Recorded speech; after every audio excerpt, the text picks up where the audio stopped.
समाज के अंदर जान बोलने वाले लोग हैं। सदन में यूजीसी इक्विटी गाइडलाइन को लागू करने का प्रस्ताव पारित करने की मांग करते हैं। बाबा भीमराव अंबेडकर के जाति विहीन समाज के सपना को तार तार करने की मानसिकता रखने वाले लोग राष्ट्र के हितैषी नहीं है महोदय।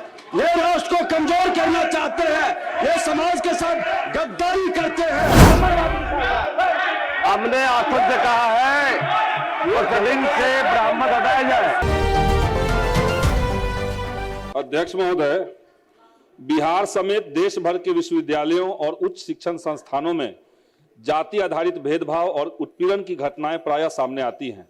2016 में हैदराबाद केंद्रीय विश्वविद्यालय में रोहित वेमुला, 2019 में मुंबई के मेडिकल कॉलेज की छात्रा पायल तड़वी, 2023 में आईआईटी बॉम्बे के छात्र दर्शन सोलंकी आदि की सांस्थानिक हत्या कैंपसों में जातिगत भेदभाव और उत्पीड़न के प्रत्यक्ष उदाहरण हैं।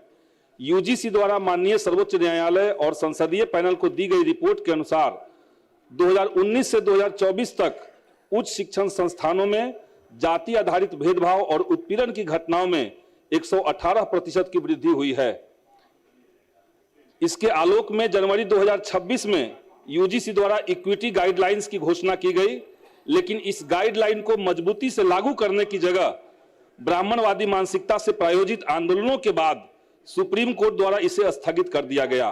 हालांकि कर्नाटक और तेलंगाना की राज्य सरकारों ने अपने उच्च शैक्षणिक संस्थानों में जातिगत भेदभाव और उत्पीड़न के खिलाफ रोहित वेमुला एक्ट की संभावना का संज्ञान लिया है। विश्वविद्यालय और उच्च शिक्षण संस्थानों में जातिवाद और भेदभाव को खत्म करने के लिए जरूरी है कि इस संबंध में बिहार सरकार अपने प्रदेश में उक्त यूजीसी गाइडलाइन को लागू करे तथा इस आशय संसद द्वारा अध्यादेश लाकर इसे कानून का रूप देने हेतु केंद्र सरकार से मांग करे। अतः हम इस अत्यंत लोक महत्व के प्रश्न पर सदन में यूजीसी इक्विटी गाइडलाइन को लागू करने का प्रस्ताव पारित करने की मांग करते हैं। प्रोसीडिंग से ब्राह्मण सब हटा दिया जाए। प्रोसीडिंग से प्रोसीडिंग से ब्राह्मण सब हटाया जाए। महोदय हमने कहा है हमने आखिर से कहा है वो सदन से ब्राह्मण हटाया जाए। बैठिए, हमने आदेश दे दिया है महोदय। हमने कहा है प्रोसीडिंग से ब्राह्मण हटाया जाए।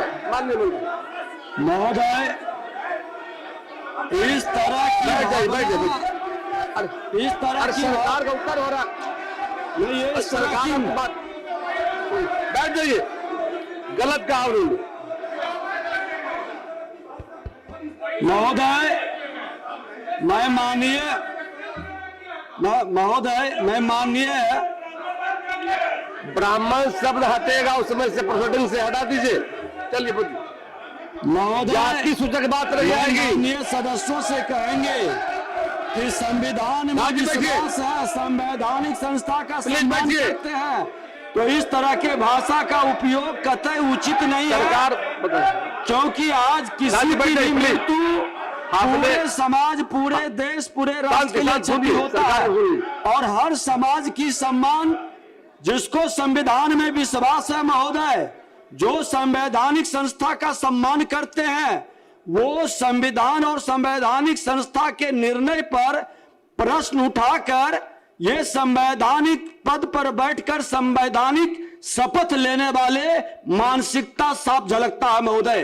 का मैं सम्मान करता हूं और इस तरह की मानसिकता समाज के अंदर जान बोलने वाले लोग हैं महोदय। आज मेरा देश कमजोर करने में आप बैठिए, समाज के प्रति जो जहर सब लोग बैठ जाइए। वो राष्ट्र के हितैषी सरकार के द्वारा बातों को रखिए, सुनिए ध्यान से। ये कोई समस्या है, हर समाज के लिए है। मैं भी टेक्निकल कॉलेज में पढ़ने गया था महोदय, उस समय सत्ता किसकी थी? मैं तो भूमिहार ब्राह्मण समाज से आता हूं महोदय। यही मुजफ्फरपुर में रैगिंग कराया गया, हॉस्टल से बाहर निकलने के लिए विवश किया गया महोदय। मैं भी तो भूमिहार ब्राह्मण समाज से हूं। ये मानसिकता पर प्रश्न उठनी चाहिए, लेकिन जातिगत भेदभाव से ये बाबा भीमराव अंबेडकर के जाति विहीन समाज के सपना को तार तार करने की मानसिकता रखने वाले लोग राष्ट्र के हितैषी नहीं है महोदय। ये राष्ट्र को कमजोर करना चाहते हैं, ये समाज के साथ गद्दारी करते हैं। प्रभारी मंत्री विजय बाबू, प्रभारी मंत्री नगद विकास, प्रस्ताव रखिए। प्रस्ताव का है, पढ़िए पढ़िए, छोड़िए ना महोदय। महोदय अध्यक्ष महोदय, प्रस्ताव का है, पढ़िए।